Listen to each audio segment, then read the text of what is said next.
You guys, we are halfway done and I think it is looking so good. Major spring vibes over here, even though it's like 8 months away. But that's okay, we're bringing the spring to your home. So you don't have to wait till March. That's when spring starts, right?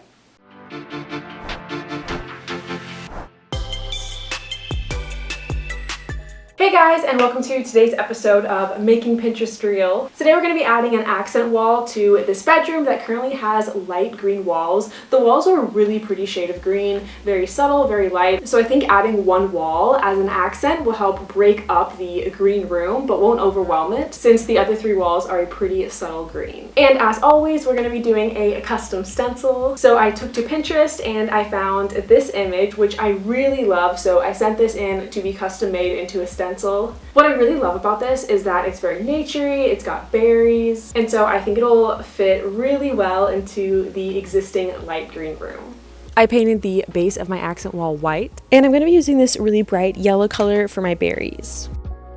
And I want to do a little color swatch test to see which green I want to use, so I'm trying this really light yellow toned green as well as this darker, more blue-based dark green. And if I had to pick one pair, I think I'd go with the dark green because it contrasts a bit better with the yellow, but I think I might incorporate a little bit of both. I think one of the best purchases I've made is spray adhesive. I talked about this in a previous video, my top 5 favorite stencil products, so if you want to hear about more of them, you can go check out that video. But spray adhesive just really secures like every nook and cranny of the design cutout against your surface so no paint will bleed through.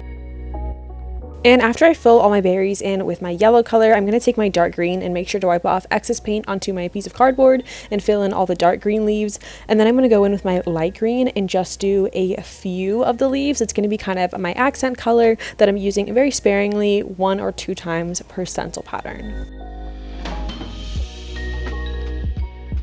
And I'm using the light green on random leaves so that way it's not the same. It's different with each different design.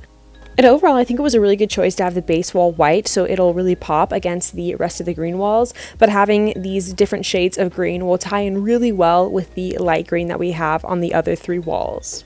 One thing that took me a while to realize is to wash your brushes throughout the process. And that may sound kind of counterintuitive because when I paint, I like to just paint the whole day and get it done, but if you're painting for like 5+ hours, even 1+ hour, the paint that's in your brush is definitely going to dry. I would really recommend, if you take a break, take that time to wash your brushes, even if you're about to go right back into painting.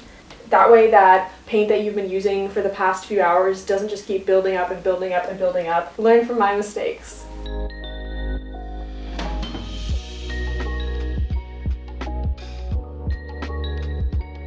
And here is the finished look. As you can see, it's really fun and bright and playful, but again, not too overwhelming with the plant and with the light green walls. It has this really tranquil feel to it at the same time, and I think it just works so well with the decor and existing color of the other 3 walls in this room.